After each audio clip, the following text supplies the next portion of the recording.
दैनिक जागरण का संपादकीय डिक्टेशन। गति 80 और 100 शब्द प्रति मिनट। 80 शब्द प्रति मिनट स्टार्ट होगा 5 सेकेंड बाद।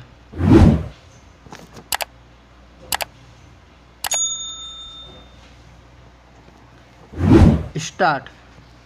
उत्तरी कश्मीर के कुपवाड़ा में घुसपैठ की कोशिश कर रहे 5 आतंकियों का खात्मा सुरक्षा बलों की एक बड़ी सफलता है। ये सभी आतंकी छापामार युद्ध में प्रशिक्षित और बेहद घातक हथियारों से लैस थे। आमतौर पर ऐसे आधुनिक हथियार युद्ध क्षेत्र में इस्तेमाल होते हैं। ये आतंकी किसी बड़ी आतंकी घटना को अंजाम देने के इरादे से भारत में घुसे थे। इनमें कुछ पाकिस्तानी मूल के भी हैं और इनका संबंध आतंकी संगठन गजनवी फोर्स से था। हैरानी नहीं कि इस आतंकी संगठन का नामकरण खूंखार इस्लामी आक्रांता महमूद गजनवी के नाम पर इसलिए किया गया हो क्योंकि एक समय उसने भारत में बड़े पैमाने पर तबाही मचाई थी। जम्मू कश्मीर में पाकिस्तान पोषित और संरक्षित ऐसे आतंकी संगठनों की सक्रियता यही बताती है कि कश्मीर के नाम पर लड़ी जा रही तथाकथित लड़ाई पूरी तौर पर मजहबी आतंकवाद है। इस जिहादी आतंकवाद का नागरिक राजनीतिक अधिकारों स्वायत्तता आदि से कोई लेना देना नहीं। इसकी अनदेखी नहीं की जानी चाहिए कि इसके पहले कश्मीर में बर्बर जिहादी संगठन इस्लामिक स्टेट की सक्रियता देखने को मिली है। इसके अतिरिक्त जैश-ए-मोहम्मद और लश्कर-ए-तोयबा जैसे आतंकी संगठनों की सक्रियता भी यही बयान करती रही है कि कश्मीर का आतंकवाद मजहबी आतंक है। इस आतंकवाद को पाकिस्तान खाद पानी दे रहा है। हालांकि वह पिछले कुछ समय से दाने दाने को मोहताज है और वित्तीय मदद के लिए दुनिया भर के सामने हाथ फैलाए हुए है। लेकिन अपनी खस्ता हालत के बाद भी वह आतंकवाद को समर्थन और संरक्षण देने से बाज नहीं आ रहा है। पाकिस्तान अपने यहाँ पल रहे ऐसे आतंकियों को गैर सरकारी तत्व बताकर कर्तव्य की इतिश्री इसलिए कर देता है क्योंकि उसे अपने किए की सज़ा नहीं भुगतनी पड़ रही है। यह उल्लेखनीय है कि भारतीय खुफिया एजेंसियों को 5 खूंखार आतंकियों की घुसपैठ की सटीक सूचना समय से मिल गई और उसके आधार पर सेना एवं सुरक्षा बलों ने उन्हें सफलतापूर्वक मार गिराया। रात में लंबे समय तक चले इस आतंकवाद विरोधी अभियान में सुरक्षा बलों को जिस तरह कहीं कोई क्षति नहीं उठानी पड़ी वह भी रेखांकित करने योग्य है। आतंकियों से लोहा लेने के क्रम में ऐसे ही जतन किए जाने चाहिए जिससे सुरक्षा बलों को कम से कम जोखिम का सामना करना पड़े। इसी के साथ इस पर भी विचार किया जाना चाहिए कि आखिर सीमा पार से पाकिस्तान प्रशिक्षित और पोषित आतंकियों की घुसपैठ का सिलसिला कब समाप्त होगा। यह वह प्रश्न है जिसका उत्तर भारत को खोजना ही होगा। अन्यथा पाकिस्तान अपनी नापाक हरकतों से बाज आने वाला नहीं है।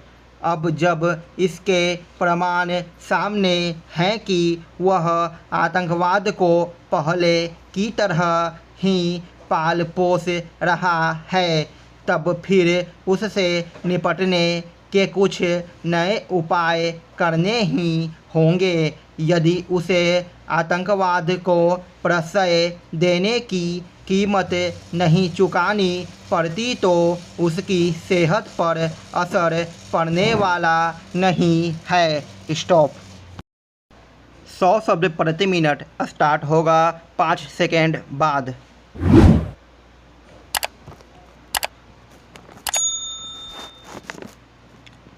स्टार्ट।